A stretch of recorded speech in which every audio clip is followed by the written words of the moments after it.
command and service module while we're still in Virginia. Oh, really? That far back? Yeah, yeah, That would have been 1961? yeah. Okay. So you were all setting into that program that early on, or I mean the design stage that early on. That's right. How were you doing? We actually started looking at lunar flight, well, I guess 6 to 8 months after the birth of NASA.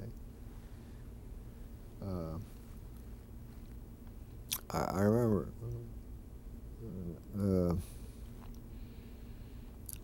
in Washington was trying to get,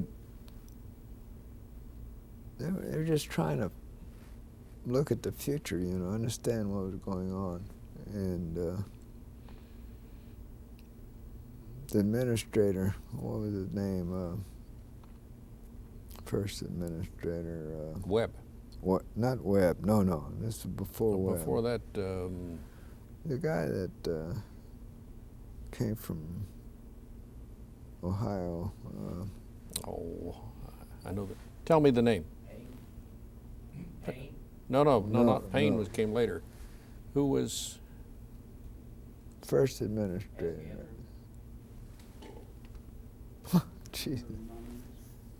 Hold on a second. Let's see if we can get it. I think of James Webb. Webb came in when the Democrats took over. See. Yeah, yeah. There was a change in administrator because they had a change in party. Let's see if we can get that answer. First NASA administrator, correct? Yeah. Okay. We have someone working on it now. Okay. Let's just take a break and get that, because that's going to bother us both if we don't get it right. I can see his face. He was a tall guy with gray brush cut and glasses. Yeah. And I can't think of his name. Very nice guy. Yeah. Looking it up. Yeah, very nice guy. And we're both going to beat ourselves on the head when we hear the name.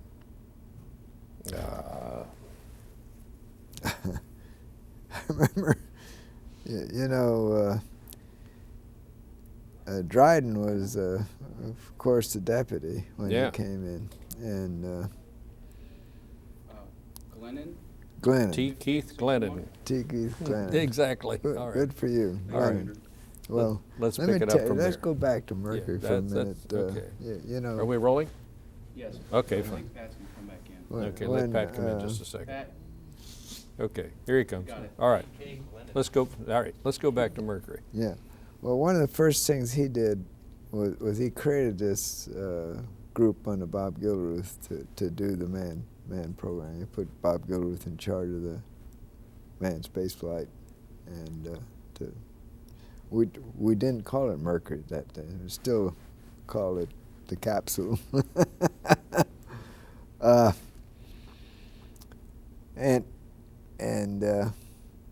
So Bob had a couple of meetings, and then he went in and reported to Glennon. It's about, NASA must have been about 2 or 3 weeks old, and told him that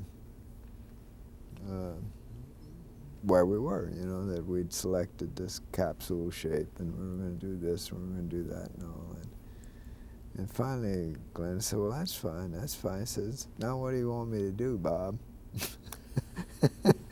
Bob God looked at Lloyd and he said, well, I think I want you to tell me to go ahead. So he says, all right, go ahead. You do it. So he goes back, you know, and he talked to the head of Langley, Tommy Tompkins, and said, you know, that guy told me to go ahead, but he didn't tell me how. He said, I haven't got any organization. I don't know how I'm supposed to do this. He told me to go ahead. So they got their heads together, and Tompkins said, well, why don't we just create the Space Task Group?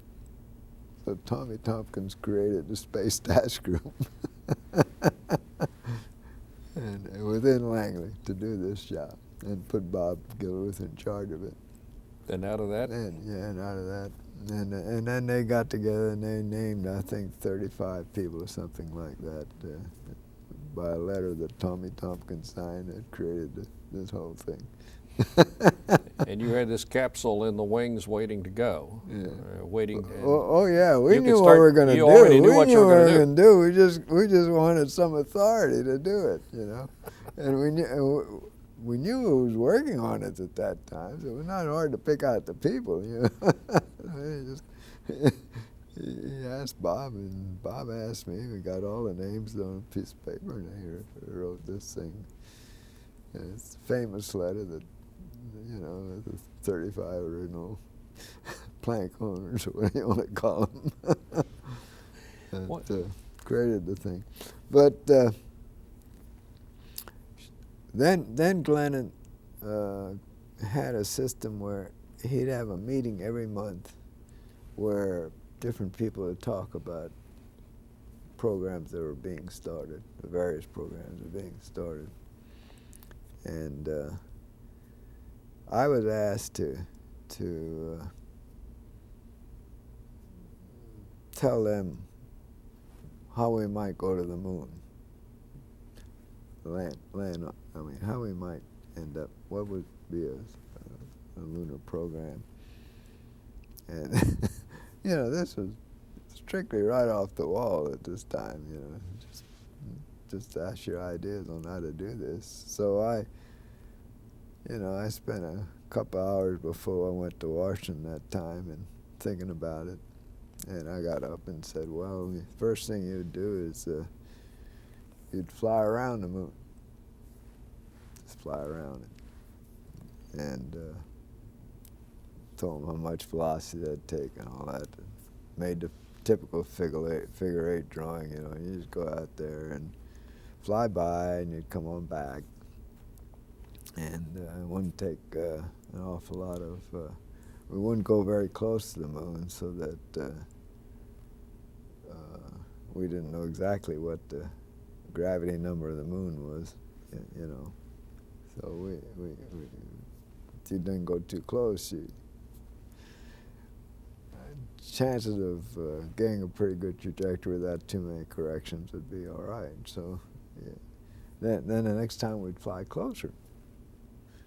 And then the next time we would put it into an orbit, albeit a very, very high orbit, and fly back after we looked at the moon. And then we'd, next time, we'd lower the orbit. This is typical of the way you develop an airplane. You know, you first you tax it, then you take off, and you maybe go up to 4,000 or 5,000 feet and fly around the airport a couple of times, come with back the wheels and down, and then you go faster and higher and faster and higher. Well, you know, here what we're doing is describing a program where you approach the moon rather cautiously, each time getting a little closer, and finally, after you'd made several missions orbiting the moon, then you'd think about landing, and you'd have it, you know, all the good landing sites picked out and so forth and so on, and then you would descend from orbit and make a landing. And so,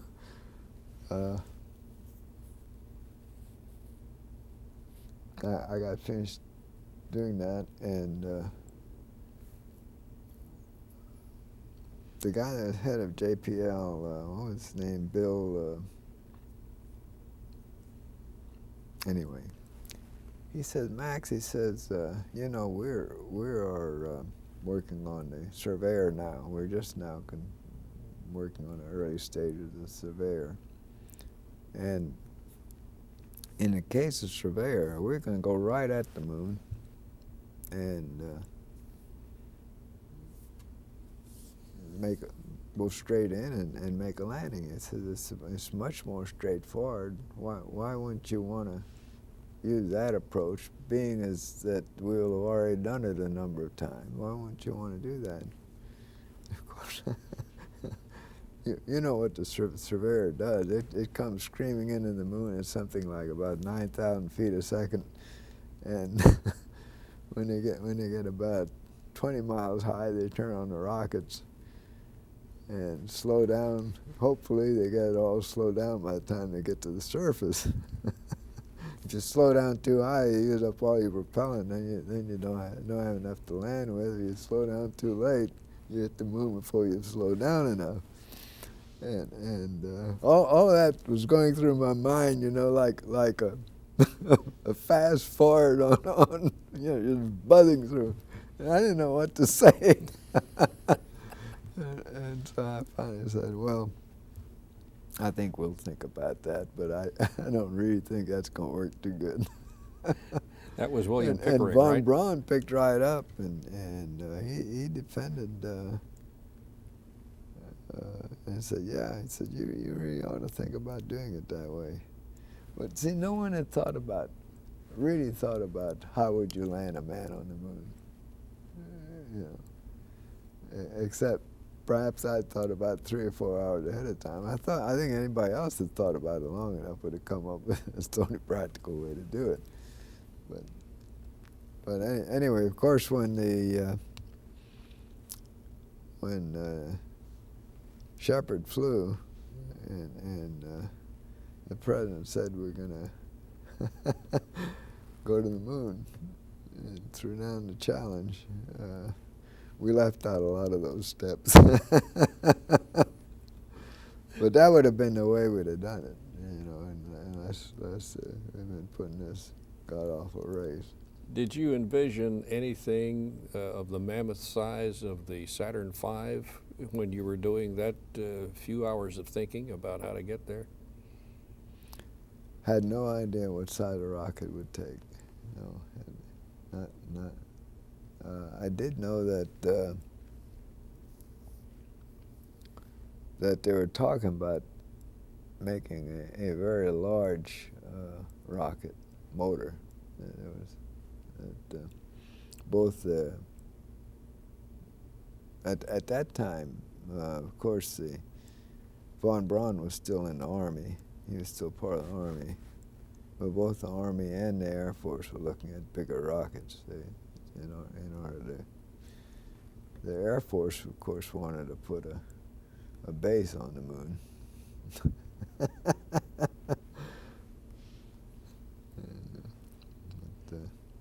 Not such a bad idea now. Yeah, well, not what they had in mind.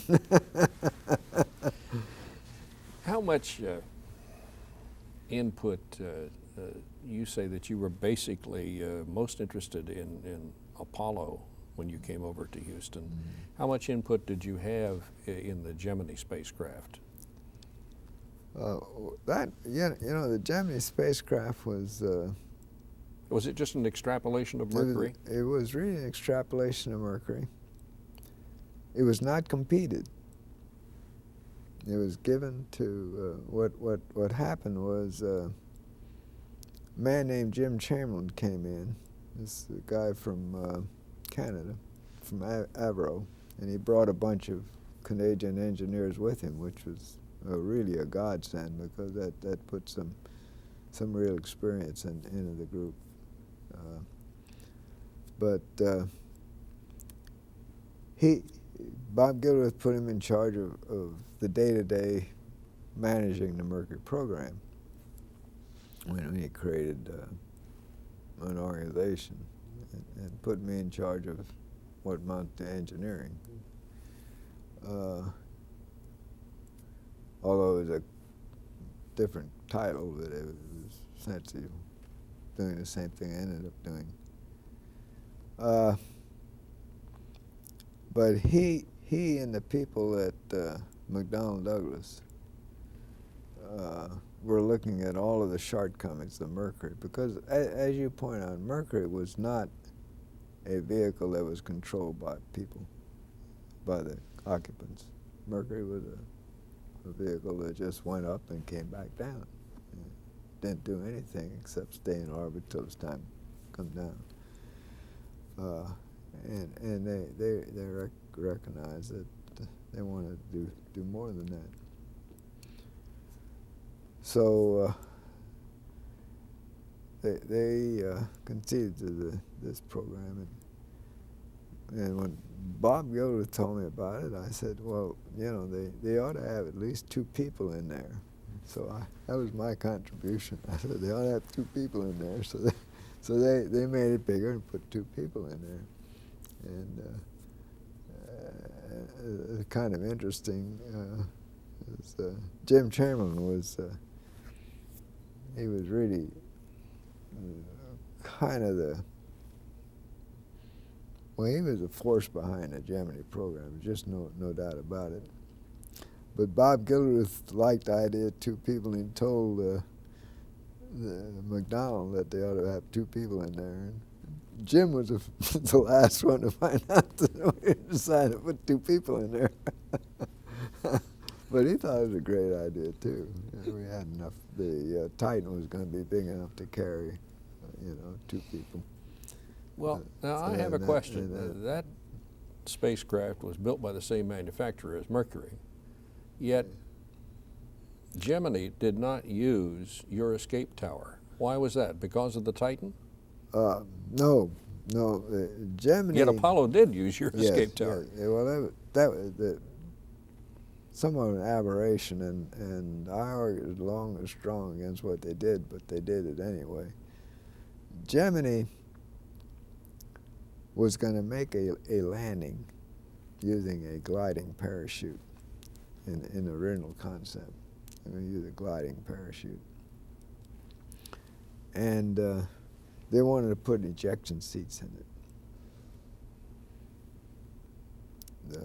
In the event that something went wrong with the gliding parachute, instead of having a backup parachute to just eject. So they had the thing designed with ejection seats in it from the beginning. And they said, well, we got the ejection seats, we don't need to put the escape tower on there. And there was a little bit of rationale there. The fact that they were using hypergolic propellants meant that the fireball would not be near as big. Now you might say, gee, you use hypergolic propellants where they just touch each other and you go off and you're going to have a smaller fireball? Yeah, that's the case. The thing about liquid oxygen and kerosene is that they can mix quite a bit before they go off. You can't mix the hypergolic propellants. The minute they start to mix, they go off, and for that reason they blow each other apart, and the mixtures, I mean, the amount that ends up getting involved in the fireball is very small. Okay. As you can see, if the tank were to spring a big leak or an opening, and the propellants could mix quite a bit, and then go off. Of course, then you have a really big explosion. So that was a thought. But the bad part about the ejection seats, they probably would not have worked much over about 20,000 feet altitude, just simply because the velocity would have been too high. And if you had to eject very quickly while the rocket was still firing in the back for some reason, you're liable to go right through the fire from the rockets. So well, it seems to me that the best thing about Gemini was it never had to make an escape. I'm sorry, I messed up your line. That's a great line.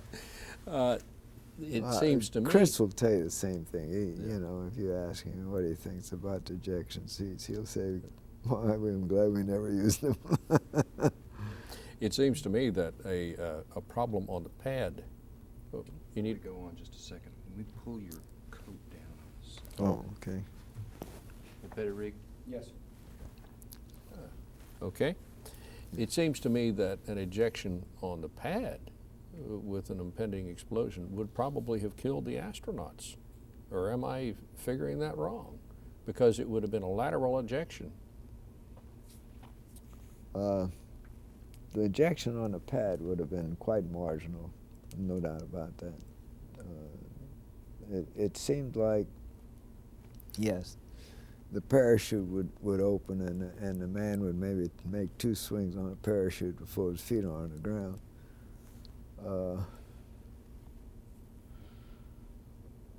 Well, I don't know. You know, thank God we never did that. But when Wally Schirra faced the elephant, so to speak, he did not eject. That's when the engine shut down. Yeah, that's when the engine shut down. But it was a close one. It was a very close call.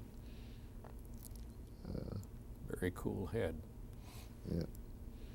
Well, moving on.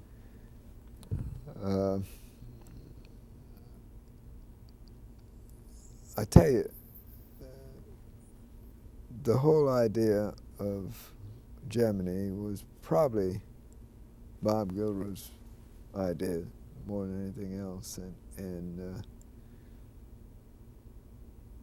there's no doubt at all that we would have never done the Apollo program in that decade without the Gemini program. Simply because when we finally got Apollo developed, we had very little development to do in mission operations. It had all been worked out using the experience in Gemini and using the procedures and the whole protocol of how to operate was developed during the Gemini period. And it couldn't have been done with the Mercury capsule. It had to have something that was maneuverable, that would do things that, and so forth, that can rendezvous. The rendezvous was particularly important. But also the experience with extravehicular activity was very important from an engineering standpoint. My organization, by the way, all of the spacesuits were developed as GFE. They were not made part of the contract. So we had separate contracts directly with the people that made the suits. And a lot of the technology was developed in our laboratories on the suits. Earlier, you touched on that fact that at Langley, you virtually invented and developed everything you needed then. Right. When you came over here and you got into these deeper programs, it became a contractor relationship. Well, was not that satisfactory? No, we fought it as well as we could during the early stages of Mercury and Gemini. We had backup programs. Well, when we went into Apollo, save for the people at McDonnell Douglas who were completely involved with Gemini, our people were the only one that had any experience at all with space flight. All of our contractors had never been involved, and so they made choices and all that in the various systems they'd put in there, and we would grade them on their choices, and the fact is we would dictate some of the choices. You made mention of the fact that we specified hypergolic propellants as opposed to using cryogenic propellants, oxygen, liquid oxygen. Just didn't want to use liquid oxygen on kind of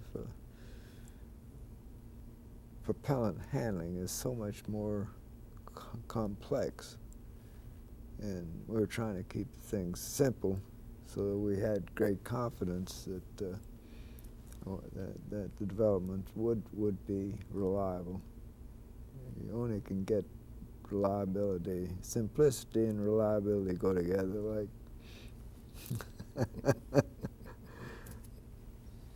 so those sorts of things we specified. But even so, we would run backup programs within our laboratories on a lot of things, and in many cases, when it come to a dead end, we had the backup program that we could step in and use. Was the Apollo design, was that an outgrowth of the two previous programs? It seems to me you started earlier enough that you almost had to start from ground zero on Apollo. What we did was, long before the president made his announcement, we had 3 funded studies on a lunar program that Bob Pollan, another man from Pilots Aircraft Research Division, but Bob Pollan was in charge of those studies, and they ran concurrently. 3 different contractors doing 3 parallel studies and looking at vehicles that could be used to go to the moon. And interestingly enough, they all ended up with different kinds of capsules that they would go to the moon with. But after we looked at them all, we said, gosh, there's nothing wrong with a plain conical capsule with an escape rocket on front of it. That works pretty good, so we're going to stick with that. Max Vauget spoke again. Yeah, right. Well, it was, I left that decision up to Bob. Bob was running the program, and he said, you know, he just came in and told me, he says that we better stick with the basic shape. And we ran our own in-house study at the same time the contractors were running them, and everybody was trying to invent, to explore different ways of doing things right along. Apollo turned out to be a good spacecraft.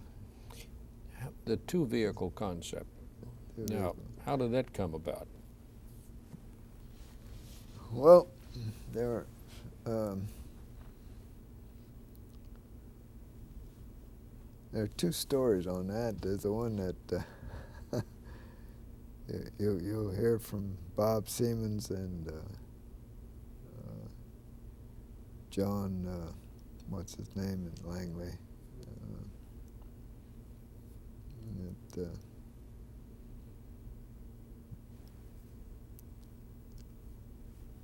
What happened was, when we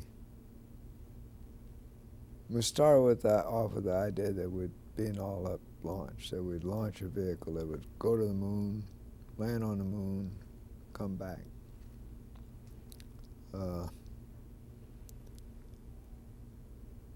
And we kept running the numbers through, and the numbers always came out to something that would require like 8 engines instead of 5 engines on the first stage, which we call a Nova. You had to have a Nova-sized vehicle. Every attempt we made to get it smaller, you couldn't fit it in, and that included using liquid hydrogen and liquid oxygen as a descent stage to go to land on the moon. We'd still have the return with the hypergolics, but primarily because, you know, with the cryogenic fuel on the moon for an extended period of time, you're going to boil away all your cryogenics. That's one of the big things, so against it.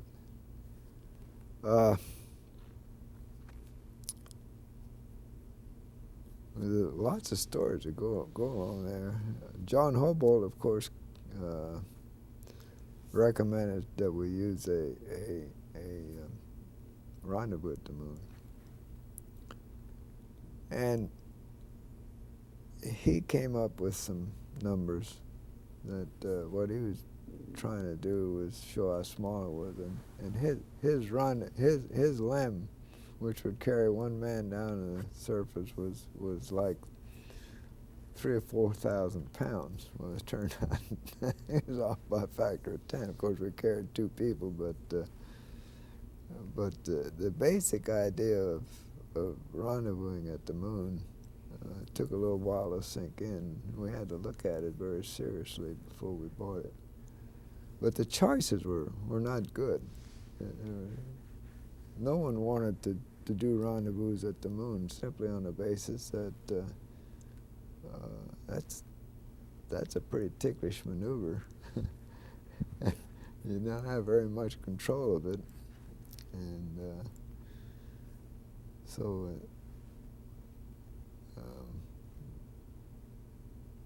But things started falling in place. The tracking capability improved. The other thing that happened was that we had our choice between a very large rocket plus a cryogenic landing stage or a rendezvous in Earth orbit with several Saturns making up the package that could bring this very big thing out to the moon, or else lunar rendezvous.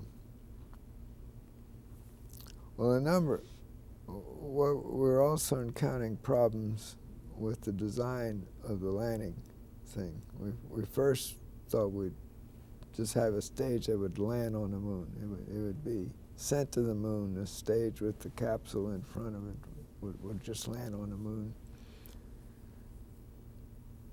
But when you did that, the part the people were in would be way up high, very high, because they had this whole big stage on them.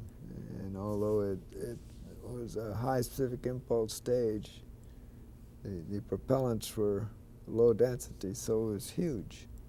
Had to be huge to carry all that propellant. And that didn't seem satisfactory at all. Furthermore, it was hard to put the man in a position where he could see very well.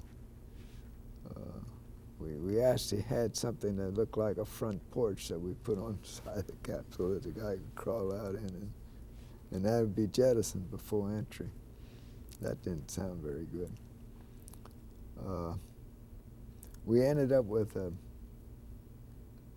then another thing, an interesting thing happened from a internal politics standpoint.